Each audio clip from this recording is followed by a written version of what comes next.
오늘 하나님께서 우리에게 주시는 말씀은 누가복음 17장 20절과 21절 두 구절입니다.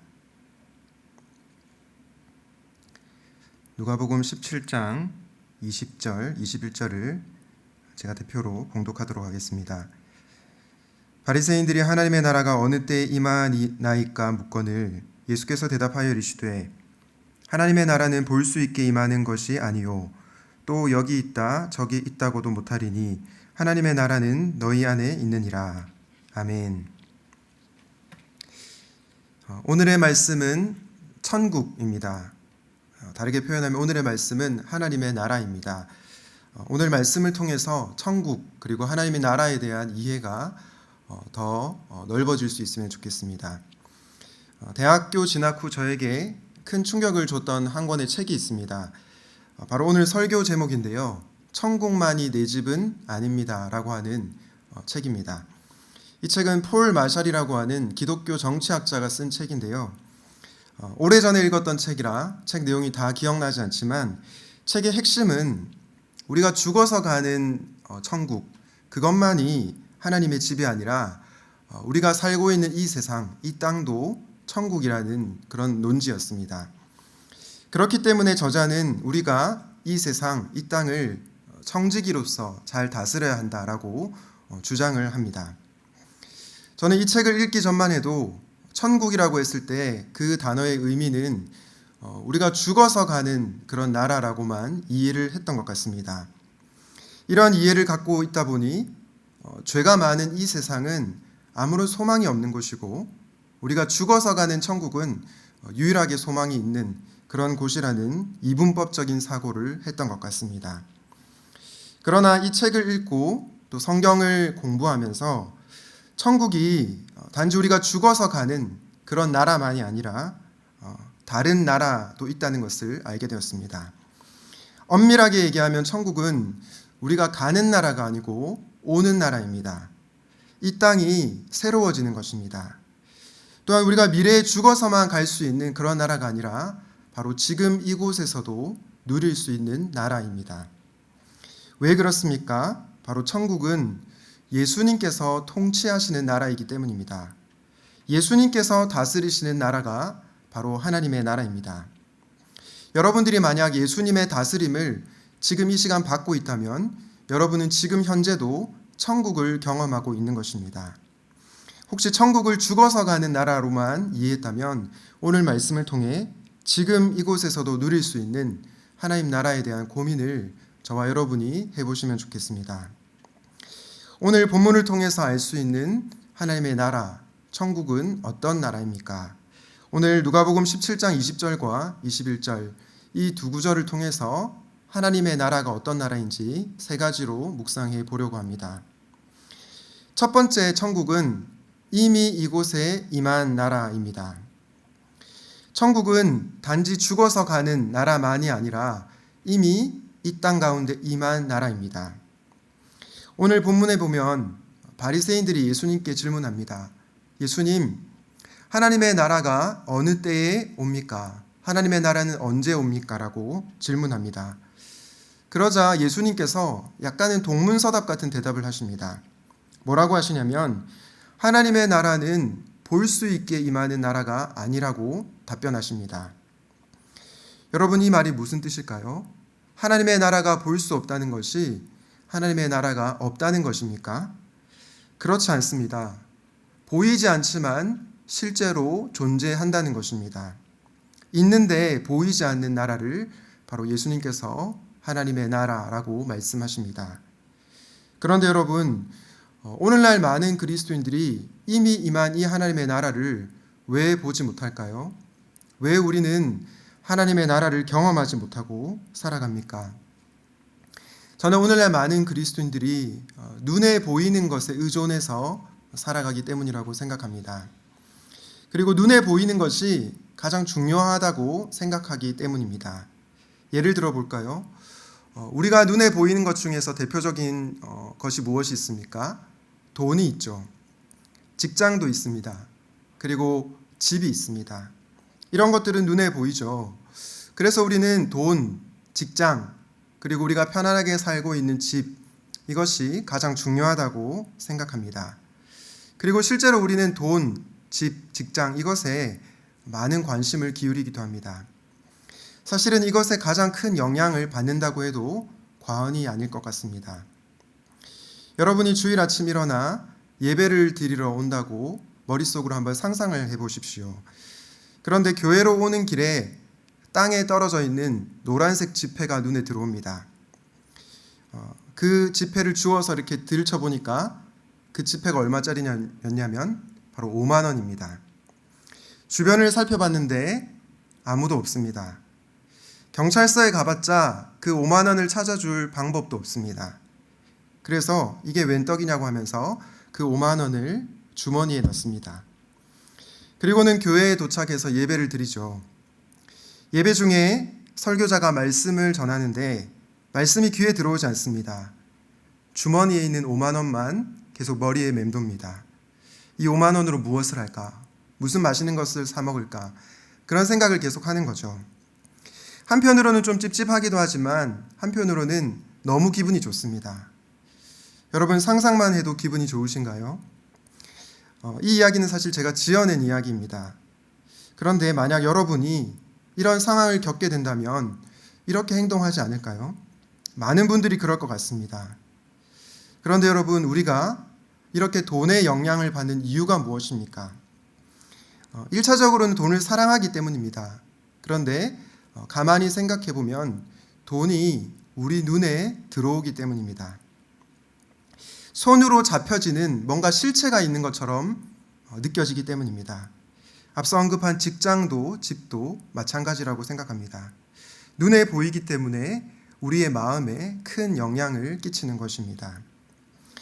물론 제가 돈과 직장과 집이 중요하지 않다고 말씀드리는 것은 아닙니다. 이것들은 우리 삶에 너무나 중요하고 필수적입니다.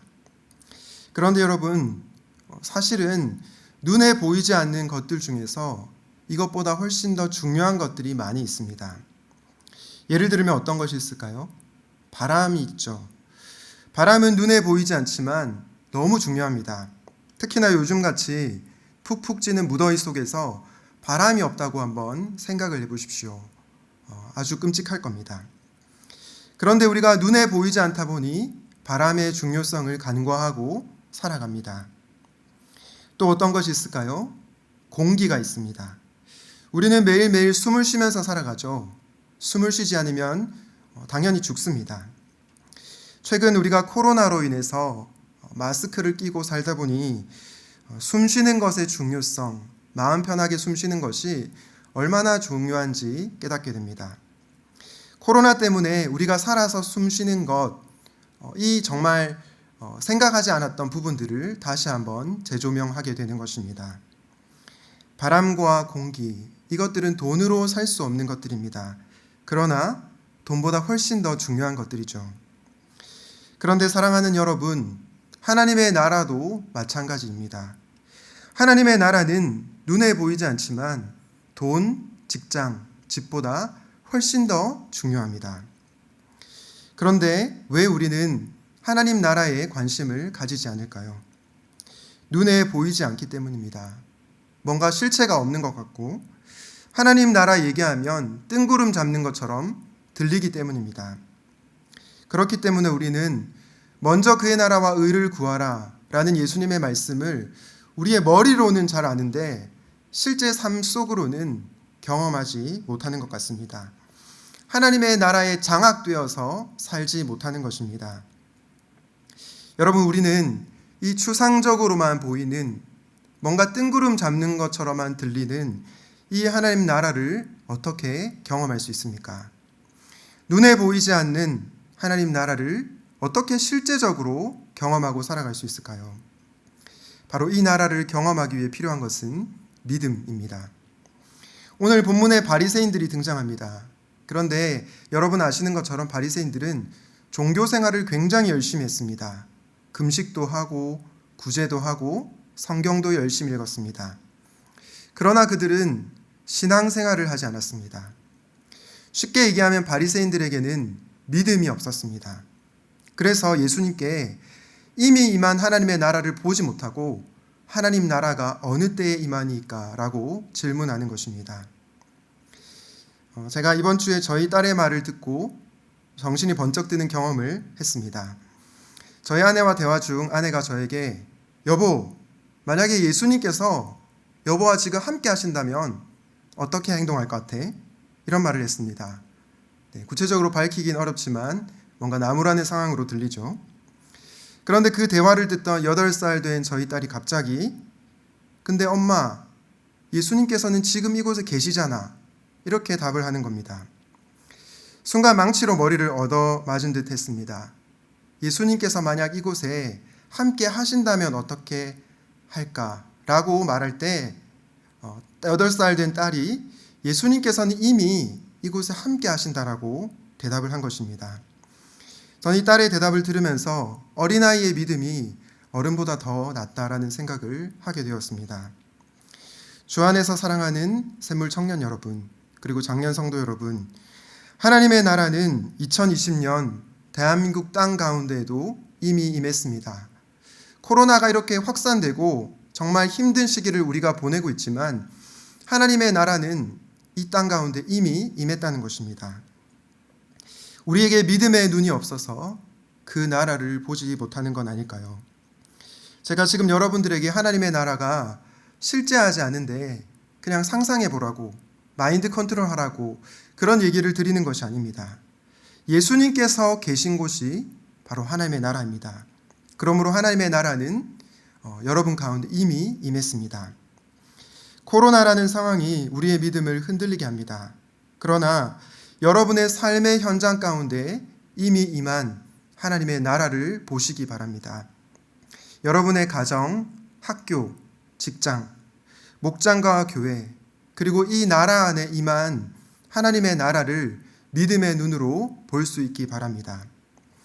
만약에 하나님 나라를 경험하지 못하고 산다면 이런 기도를 드리면 좋겠습니다. 하나님, 저에게 믿음의 눈을 주셔서 이 땅에 임한 하나님의 나라를 보게 해주십시오. 여러분, 죽어서 가는 천국만이 내 집은 아닙니다. 우리가 발을 딛고 살아가는 이 땅도 하나님의 나라라는 것을 잊지 말고 사시기를 간절히 부탁드립니다. 하나님의 나라는 어떤 나라입니까? 둘째로 예수님이 주인 되시는 나라입니다. 여러분, 바리새인들이 왜 하나님의 나라를 경험하지 못했을까요?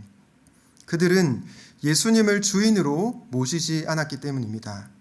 바리새인들은 예수님을 그냥 랍비 정도로 이해했을 뿐 그들의 주인, 그들의 왕으로 모시지 않았던 것입니다. 오늘 본문 누가복음 17장 바로 앞본문인 누가복음 16장 13절과 14절에 보면 이런 말씀이 나옵니다. 집 하인이 두 주인을 섬길 수 없나니 혹 이를 미워하고 저를 사랑하거나 혹 이를 중히 여기고 저를 경히 여길 것임이니라. 너희는 하나님과 재물을 겸하여 섬길 수 없느니라. 바리새인들은 돈을 좋아하는 자들이라 이 모든 것을 듣고 비웃거늘. 예수님께서 하나님과 재물을 결코 겸하여 섬길 수 없다고 말씀하십니다. 그러자 바리새인들이 어떻게 반응합니까? 비웃고 있습니다.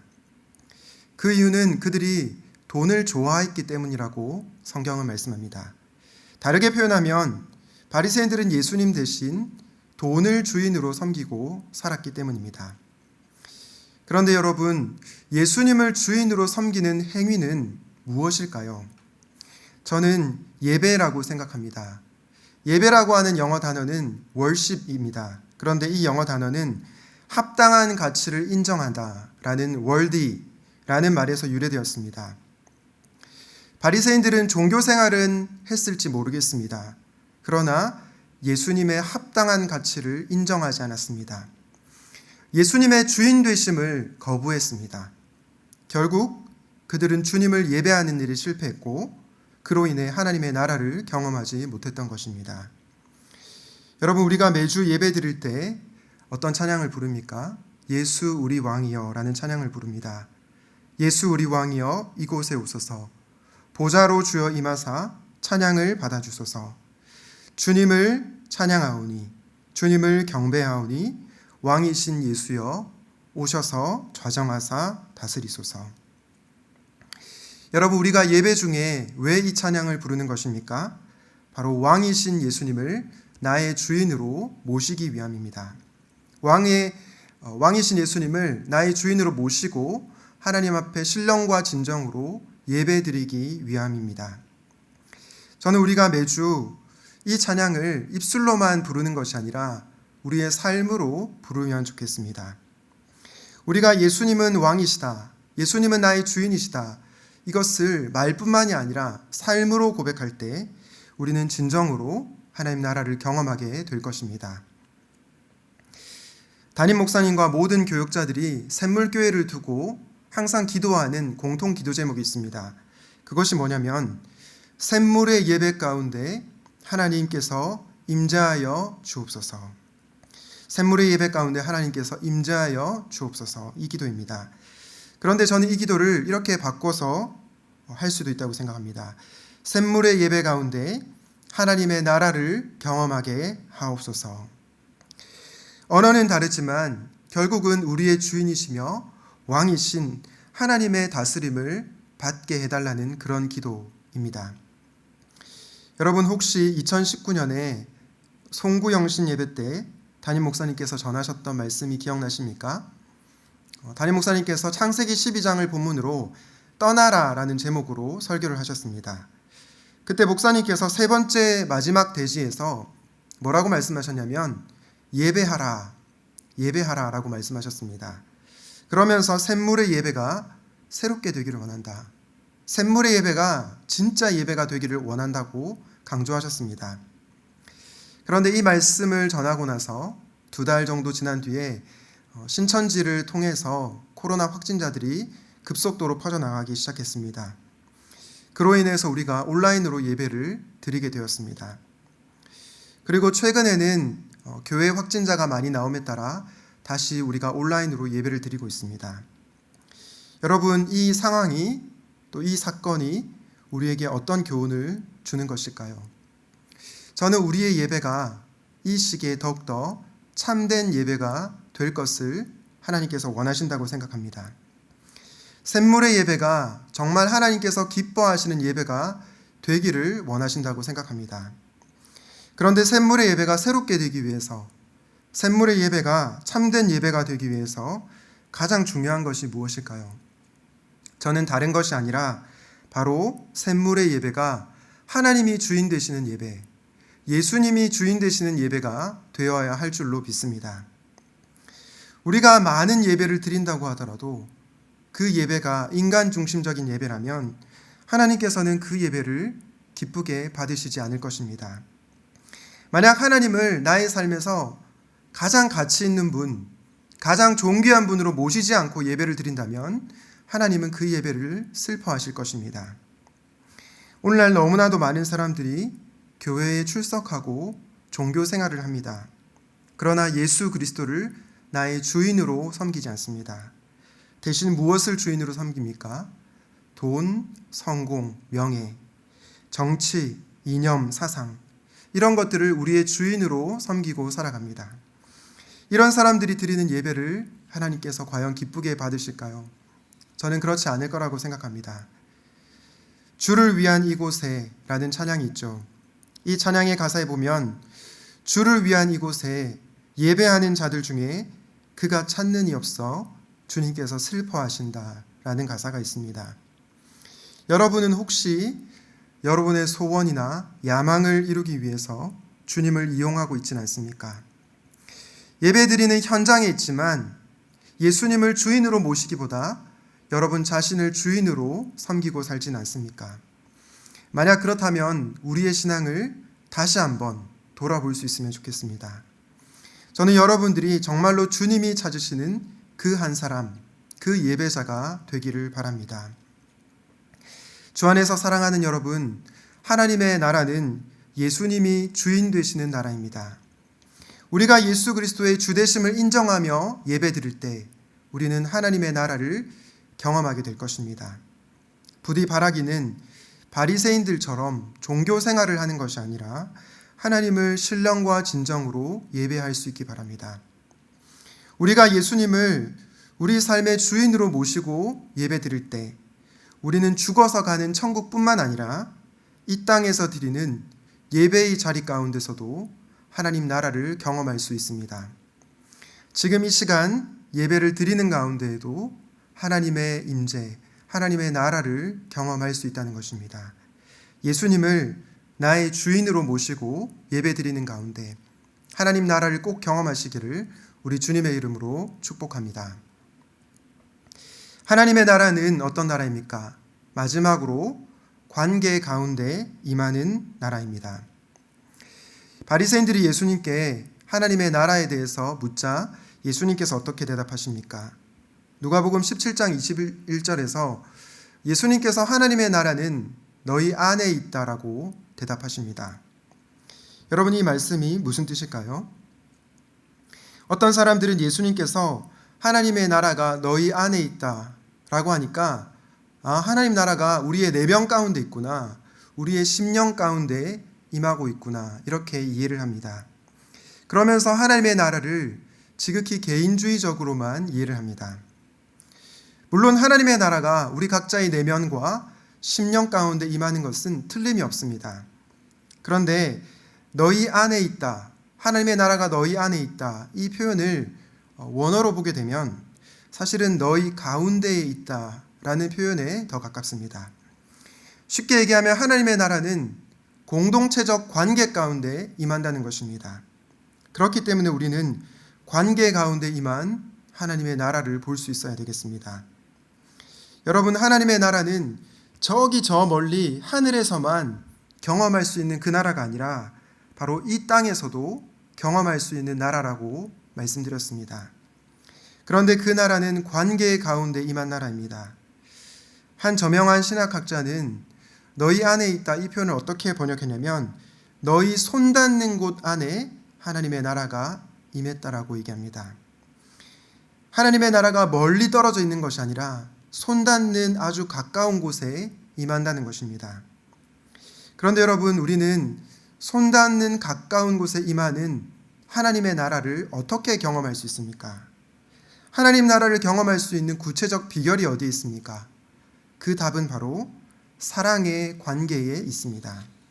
마가복음 12장 28절에서 34절 말씀을 세번역 성경으로 한번 보도록 하겠습니다. 율법학자들 가운데 한 사람이 다가와서 그들이 변론하는 것을 들었다. 그는 예수가 그들에게 대답을 잘하시는 것을 보고서 예수께 물었다. 모든 계명 가운데서 가장 으뜸되는 것은 어느 것입니까? 예수께서 대답하셨다. 첫째는 이것이다. 이스라엘아, 들으라. 우리 하나님이신 주님은 오직 한 분이신 주님이시다. 내 마음을 다하고 너희 목숨을 다하고 내 뜻을 다하고 너희 힘을 다하여 너희 하나님이신 주님을 사랑하여라.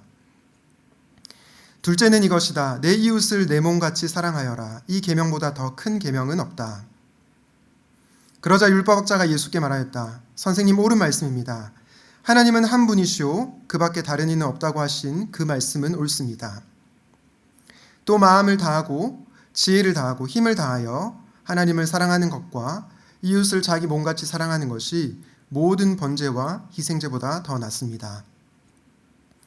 34절은 우리가 집에서 예배를 드리지만 함께 읽어보도록 하겠습니다. 시작. 예수께서는 그가 슬기롭게 대답하는 것을 보시고 그에게 말씀하셨다. 너는 하나님의 나라에서 멀리 있지 않다. 여러분, 율법학자가 예수님께 와서 마음과 지혜와 힘을 다해 하나님을 사랑하고 이웃을 내 몸같이 사랑하는 것이 모든 제사보다 낫다고 대답합니다.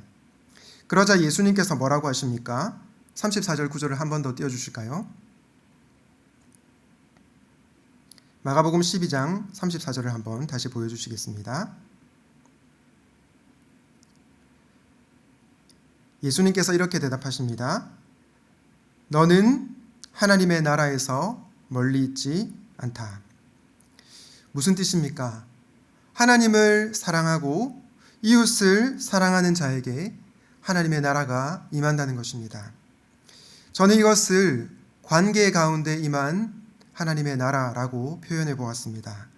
왜냐하면 하나님을 사랑하고 이웃을 사랑하는 것은 하나님과의 관계, 이웃과의 관계에서 일어나는 일이기 때문입니다.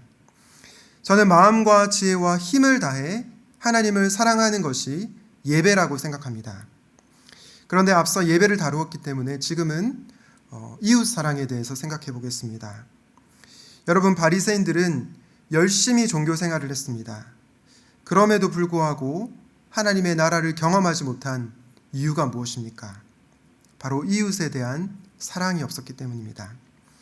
그들은 자신들의 높은 도덕적 기준과 자신만의 잣대가 있었지만 이웃을 향한 긍휼과 사랑은 조금도 없었습니다. 자신만의 독선과 아집에 사로잡혀 이웃을 돌보지 않았던 것입니다. 그러면서도 자신들은 올바른 길을 가고 있다고 착각했습니다. 그런데 그들에게 하나님의 나라가 결코 임할 수 없었던 것입니다. 여러분, 저는 결코 온라인 예배가 모이는 현장 예배를 대체할 수도 없고 대체해서도 안 된다고 생각합니다. 분명히 성경은 공적으로 모여서 드리는 예배를 강조하기 때문입니다. 그럼에도 불구하고 우리가 지금 온라인으로 예배를 드리는 이유가 무엇입니까? 신앙에 있어서 타협하는 것이 아니라 이웃 사랑을 실천하기 위함입니다. 코로나19가 잠잠해지면 다시 우리 교회는 모여서 예배를 드리게 될 것입니다. 그러나 지금은 교회가 소극적으로는 지역사회에 피해를 끼치지 않고 적극적으로는 이웃을 사랑하기 위해서 온라인으로 예배를 드리는 것입니다. 최근 SNS에서 회자되는 말이 있습니다. 예배 드리면 죽인다고 칼이 들어올 때 예배 드리는 것이 신앙입니다. 그러나 예배 모임이 칼이 되어 남들의 목숨을 위태롭게 하면 모이지 않는 것이 신앙입니다. 주 안에서 사랑하는 여러분, 저는 여러분들이 이웃을 내 몸처럼 사랑할 수 있기 바랍니다. 그럴 때 교회를 향한 따가운 시선이 따뜻한 시선으로 변화될 것입니다. 이전에 부산에 있는 온천교회라는 교회에서 코로나 확진자가 집단으로 발생했습니다. 온천교회는 저희 교단의 교회인데요. 이 뉴스를 보면서 마음이 참 아팠습니다. 그런데 지난 6월 코로나에 걸렸던 온천교회의 완치자 20명이 단체로 혈장을 기증했다는 기사를 보게 되었습니다. 코로나19 중증 환자 치료를 위해서 완치된 성도들이 혈장을 기증한 것입니다. 여러분, 요즘에 교회를 향해서 악성 댓글이 많이 달리지 않습니까? 그런데 혈장을 기증한 온천교회의 기사 댓글에는 좋은 댓글만 있었습니다. 대표적으로 이런 댓글이 있었습니다. 자기만 치료받고 땡이 아니라 다시 받은 만큼 돌려주는 저 모습이 진짜 교회다. 역시 진짜는 다르네. 예수쟁이들은 이런 거구나 싶네요. 진정한 예수쟁이들, 멋진 교회. 여러분, 온천교회가 왜 이렇게 칭찬을 받은 것입니까? 바로 이웃 사랑을 실천했기 때문입니다. 저는 이것이 관계 가운데 임한 하나님 나라의 모습이라고 생각합니다. 이웃 사랑을 실천한 또 한 교회의 예가 있습니다. 창일교회라고 하는 제가 아는 지인 목사님께서 섬기는 교회가 있습니다. 목사님께서 섬기는 교회의 전도팀이 마스크를 착용하고 비닐 장갑을 끼고 완전 무장을 한 다음에 거리에 전도를 하러 나갔습니다. 그런데 아무도 사람들이 전도지를 받으려 하지 않았다고 합니다. 원래 전도가 어려운 시대이기도 하지만 코로나로 인해서 교회가 큰 타격을 받은 건 아닌가 생각하게 됩니다. 목사님께서 이런 어려운 상황 중에 비대면 전도 방식인 해피박스 프로젝트라는 것을 생각했습니다.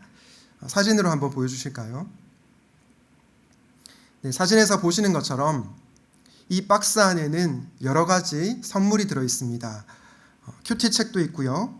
그리고 물티슈, 커피, 손소독제, 청결제, 이런 생활에 필요한 필수품들과 또 선물을 이 박스에 넣어서 VIP들의 집으로 보내는 것입니다. VIP들의 집 주소를 파악해서 이 해피박스를 보내면서 전도를 실천하고 있는 것입니다. 목사님은 이런 프로젝트를 진행하면서 전도팀도 너무나 행복해했고, 그리고 선물을 받은 VIP들도 감동을 받았다고 했습니다. 여러분, 이처럼 코로나 시대에도 우리가 이웃을 창조적으로 사랑할 수 있는 방식은 다양합니다. 마음만 먹으면 얼마든지 만나지 않고도 이웃 사랑을 실천할 수 있다는 것이죠. 저는 이런 사랑의 나눔이 있는 곳에 하나님의 나라가 임할 줄로 믿습니다. 주 안에서 사랑하는 청년 여러분, 그리고 성도 여러분, 죽어서 가는 천국만이 내 집은 아닙니다. 지금 우리가 밟고 있는 이 땅, 이 세상도 하나님의 집입니다. 그럴 때 우리는 이 세상을 위해서 우리가 할 수 있는 일을 해나가게 될 것입니다. 말씀을 정리하겠습니다. 오늘은 천국만이 내 집은 아닙니다 라는 주제로 말씀을 전했습니다. 많은 그리스도인들이 천국을 예수 믿고 죽어서 가는 나라로만 이해를 합니다. 그러나 성경이 말하는 천국, 성경이 말하는 하나님의 나라는 그렇지 않다고 말씀드렸습니다. 물론 우리가 죽고 나서 가는 천국도 있지만 그것으로 끝나지 않는다고 말씀드렸습니다. 오늘 성경 본문이 말하는 하나님의 나라는 어떤 나라입니까? 이미 이곳에 임한 나라입니다. 그런데 이 나라를 모두가 경험할 수 있다고 말씀드리지 않았습니다. 믿음으로 보는 자들만이 이미 임한 하나님의 나라를 경험하게 될 것입니다. 두 번째로 하나님의 나라는 예수님이 주인 되시는 나라입니다. 여러분, 코로나 시대에 우리가 드린 예배를 돌아보면 좋겠습니다. 우리는 정말로 예수님이 주인 되시는 예배를 드렸습니까?